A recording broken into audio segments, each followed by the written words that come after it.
Today I have Ted with me from the Piano Channel, and we're going to talk about that one time Moog sued Roland.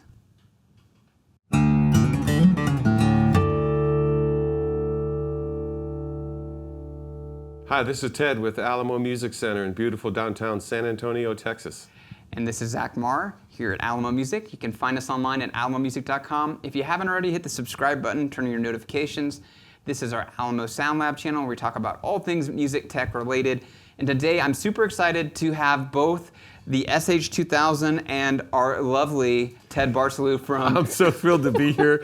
It's like we've been talking about this for over a year now, about getting in on one another's channels, and I think it's great. It's so fun. And Ted is on our piano channel with Patrick, and Ted is an encyclopedic kind of guy about musical instruments. Just old, that's all it means. I view it as a spout of wisdom, but this is actually his unit, and we were looking for a way to kind of get on the tech channel together, and so this is the intersection point. But excited to be here today. We're going to talk about that time Moog sued Roland, and you didn't know that, did you? I just found that out when you came in this morning, because my experience with this is it was gifted to me, and I thought, oh, a little old synthesizer from the early 70s.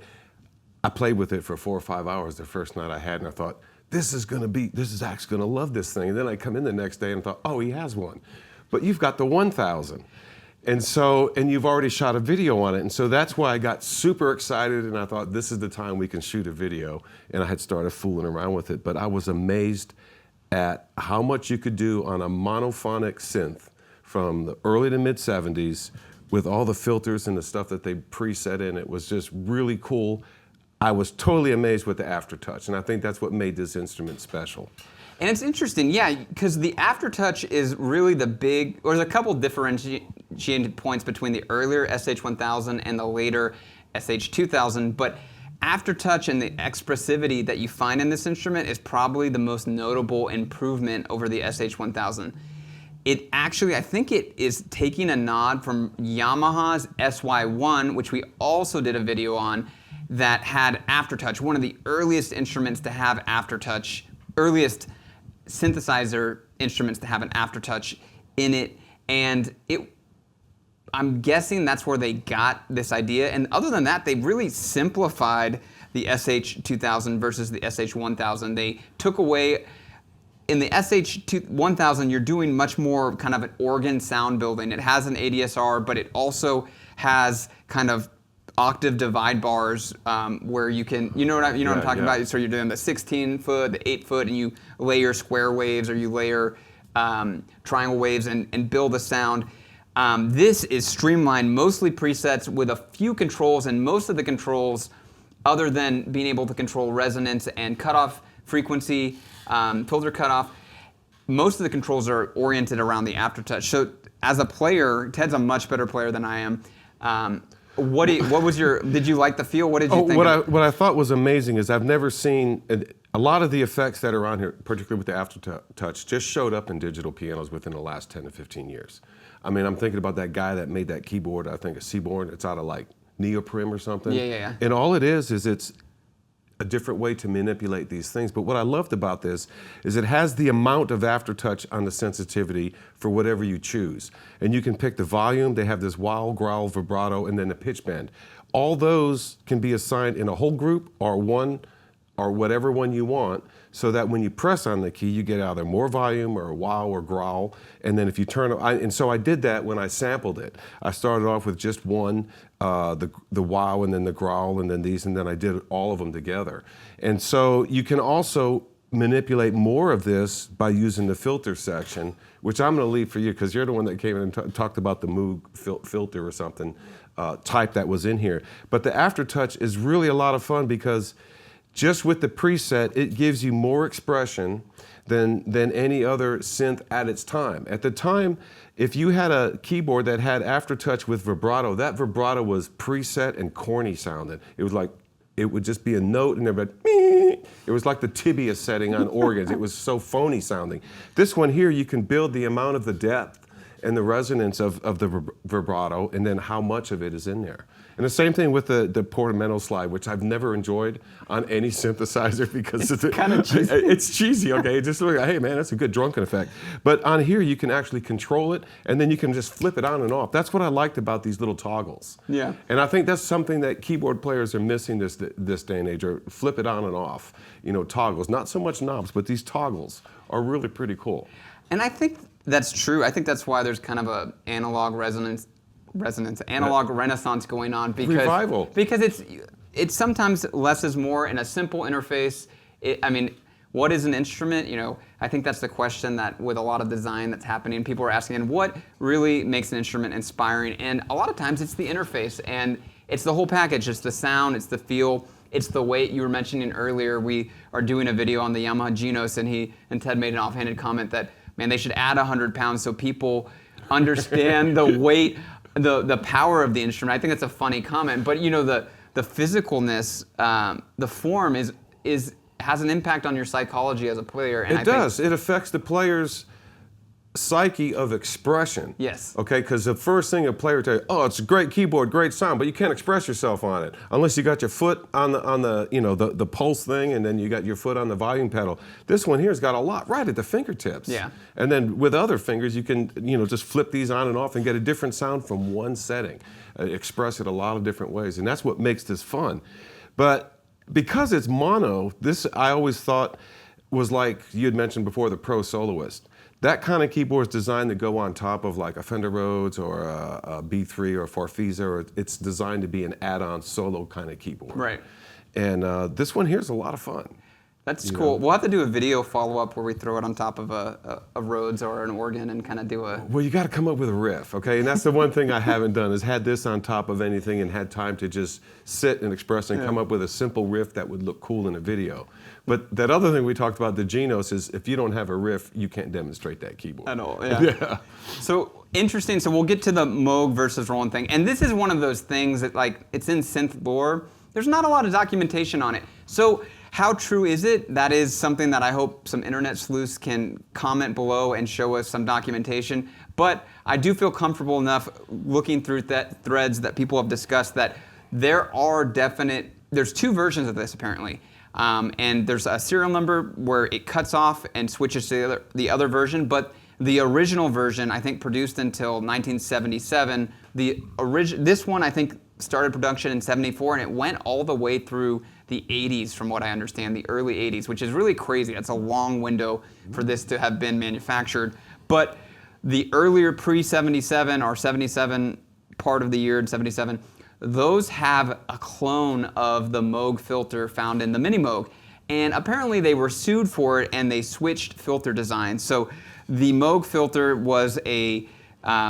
is the iconic 4-stage ladder filter, and they switched after 77 to a 5-stage ladder filter design that you find in the SH5, the System 100, similar. The TB303, apparently the filter designs have a lot in common. The filter design in that latter version has more in common with those three instruments. Again, I can't verify that it is more similar to those, but that is from what I was reading online, that's kind of the difference. And what's interesting is this definitely sounds not like a Roland. It does sound like a Roland, but it's got a smoother, it's got kind of a buttery, especially in the... That was my first response, because I got sounds out of it and used that feel. I thought, damn, this thing sounds good for a Roland. Because I wasn't let down. You're always kind of like, meh, or let down. But I was really thrilled, especially from something from the 70s. Because with the first Roland product I had was a calculator that made noise. Beep, boo, dee, doo, doo. And then it would Was that sure it wasn't Casio? It may have been a Casio. Yeah, it was a Casio, and it would make noise. They had stuff like that back then. And so I was just really impressed. Like, man, this thing sounds good. I had it in headphones. I had it in the amp. And it's like, man, it's got a fat, synthy, round, full tone to it. It's a very different tone. I was listening to Ted play, and I was like, wow. Especially in the woodwind section, like the woodwind voices. There's some. It's really, and I love Roland sound. So I'm not saying that unlike Ted, I think you might be a bias towards the American sound. I love Roland sound, but this doesn't sound like a Roland to me. It definitely has a different tone. What without a doubt, the favorite tone that I liked on this thing was the bassoon and the oboe. Yeah. And they're very effective for playing any kind of lead and stuff like that. And that's without even using the filter section. Yeah. And I also like the Frogman and the Popcorn because those were popular in the 70s. Okay, they're percussive sounds, or bass percussive sounds. I like those a lot. They had a singing voice, a lot of Martian kind of like science fiction sounds up in that top end. Down here it gets a little bit more musical. The saxophone sound is great. I tell you what else I was impressed with is that you can actually get this thing to do a sample and hold. Yeah. And so it follows and emulates the ARP and the Moog idea where you can just have, but you can add wow and flutter to it and change the portmanteau, and so you can really put a lot of expression into the sample and hold patterns. Yeah. And a lot of bands and musicians have written songs that go along a sample and hold, so they always go, whether they use it as rhythm or just a little kind of a riff, they follow that through the whole song, whether they bring it in and out. And so I love that part of it, and it sounded just like anything I heard on the record, and especially the Frogman. I mean, I thought it was cool. You could hit one sound and come up and have that Herbie Hancock chameleon bass. To me, I was thrilled. You can do more with it by adding in the Aftertouch. You can add wow and growl to it, and I don't think Herbie had the ability to do that one hand. So it's a really fascinating keyboard, and I think it was designed originally because I was thinking, what's the market for this? And it's like, it's experimental. This is for the guy that buys the radio kit and puts it together from Radio Shack. This is the guy that plays guitar, builds his own amp. And hey, I want to learn about synthesis, but I don't want to have to start from scratch. This is the thing. This is what it was for, I think, originally. I think so. I think it was interesting because you mentioned this to me too, that it was like early on they were still figuring out synthesizers were a new category of product and people were kind of confused by it. You had a friend that bought an organ, is like, hey, by the way, it has a built-in synthesizer on it. A little mini keyboard on the third level, you know, and it was somewhat programmable. And it's really, I still think it's interesting that organs, which were like the dominant product in the, you know, in the 70s and the 80s, it was what kept the music industry kind of going. The leading retailers were organ dealers. And so it's interesting, which is an industry that's basically gone, it's interesting that synthesizers, a lot of the technology came out of that. And when you look at the early history, there's a lot of confusion in the products about who are we targeting. You said the nerds, right? Right. The organ nerds. Who are we targeting? Who is this for? And you speak to that because the 1000, which doesn't sound as good in my opinion. People love the 1000. It doesn't sound as good as this 2000. But it was a lot. You could do a lot more. It was a lot more programmable. And then they took that away and like, oh, this is too complicated. It was too complicated, and they were like, we need to simplify this for the home organ guy and for the hobbyist. And so this is all part of this dialogue you can see in these instruments. I have a theory about the organ and synthesizers merging. And I'll tell you where I really think that came from. And if you read the history of the synthesizer, the big holdback on that was the oscillator. Okay, and how can you get an oscillator to stay in tune regardless of temperature, just in temperament from octave to octave, because it would go sharp or it would stay precisely numerically correct.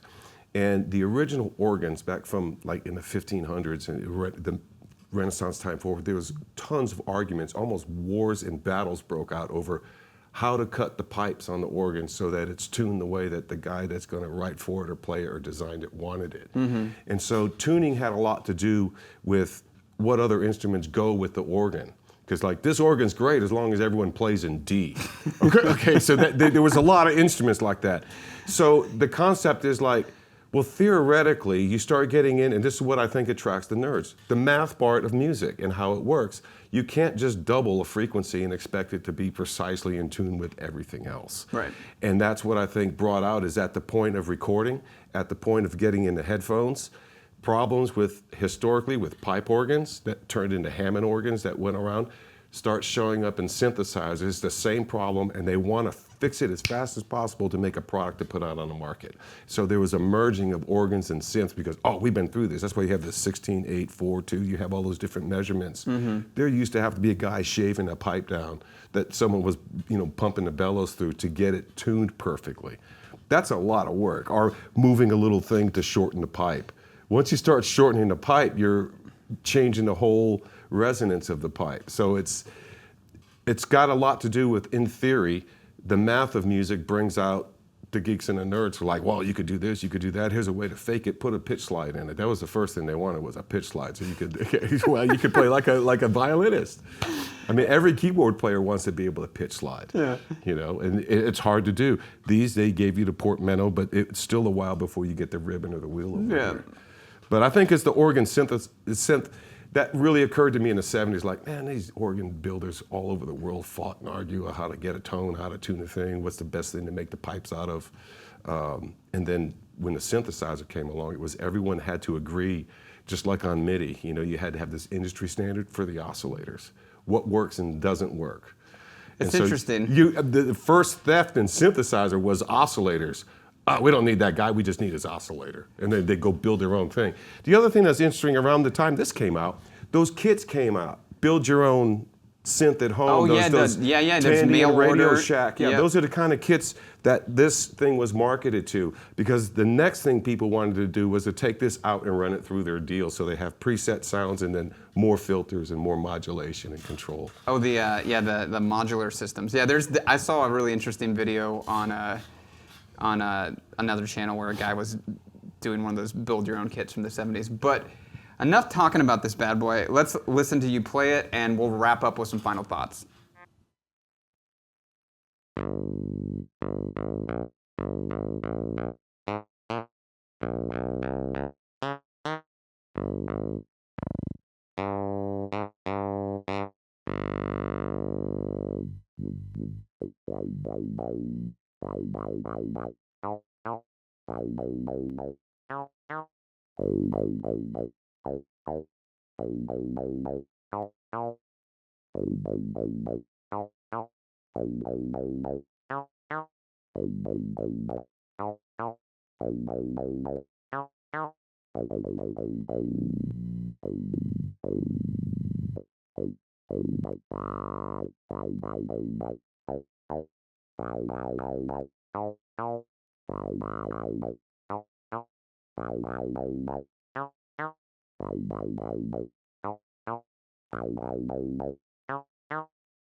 Well, Zach, I use some of my more favorite preferred sounds out of here, the frogman, bassoon, oboe, and then I used something else to set up the sample and hold.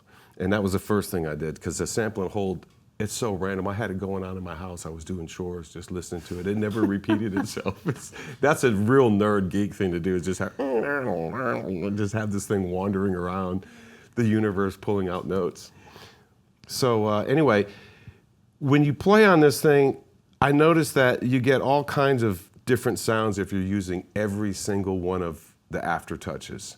And they all kind of merge. It does produce some inner amplified distortion, which is cool if you're using it for music. It's kind of like the guitar players that would poke holes in their speakers to get that kind of extra sound. But one by one, and each one individually, with the sensitivity, you can really get more out of those. And so I really, this is something I think that was ahead of its time for its time. It's interesting, yeah, because it didn't really show up on a lot of instruments until later. Yamaha did it on their SY1, these guys did it, and then you didn't really see it as a feature until mid-'80s that was frequent. And people, it's become like one of those things that makes or break a synthesizer. Pitch ribbons came along, and that kind of helped out with 2 or 3 of these things. It took off the pitch, it took off the vibrato, and then you could also use it with the wheel for modulation right next to it. So pitch ribbons and wheels kind of replaced a lot of this, but they still didn't put it here. Well, and you can feel it. I felt that there's a feel to this that you don't, there's like a piano. Put it here. Yeah, it really, you get it's an expression that really a player, so I think there's a lot of players, piano players that also play synths, but I think that is a smaller, in the Venn diagram of overlap, there's more people that are pure synthesis nerds that aren't necessarily the best players, but, so they didn't care about Aftertouch as much, so I'm thinking that's why, who knows.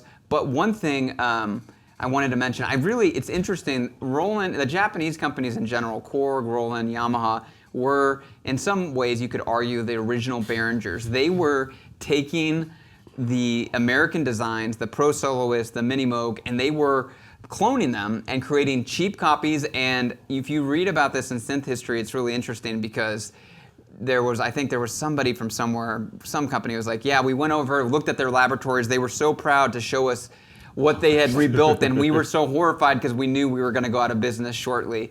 So it's a really interesting piece of history, and Behringer gets a lot of flack. I'm sure, did the Japanese get a lot of flack for doing that in the 70s? They sure did. Yeah, I mean, they were accused of being price cutters and just delivering all the features and benefits at a fraction of the cost. And stealing, basically. And stealing. The other thing I wanted to mention on here is this is monophonic, but what I found is that if you're holding down, you can drone tune. The top will always take precedence. So if you're holding a key down, you can go all over the place and kind of move on it, and at least to get effects and stuff like that. Cool. Well, that's our story of the SH2000. Thanks for joining us today, Ted. It's a pleasure. And if you want to find out more about synths in general, subscribe to this channel. You can talk more with us at alamomusic.com. We hope you enjoyed this video. If you have any other ideas, leave it below or a comment. And we both hope that you go home and make some music today. And because at the end of the day, that's what it's all about. It's not about what gear you have. It's about what are you doing musically for yourself and what inspires you. And we hope that this information helps you in your journey. So until next time.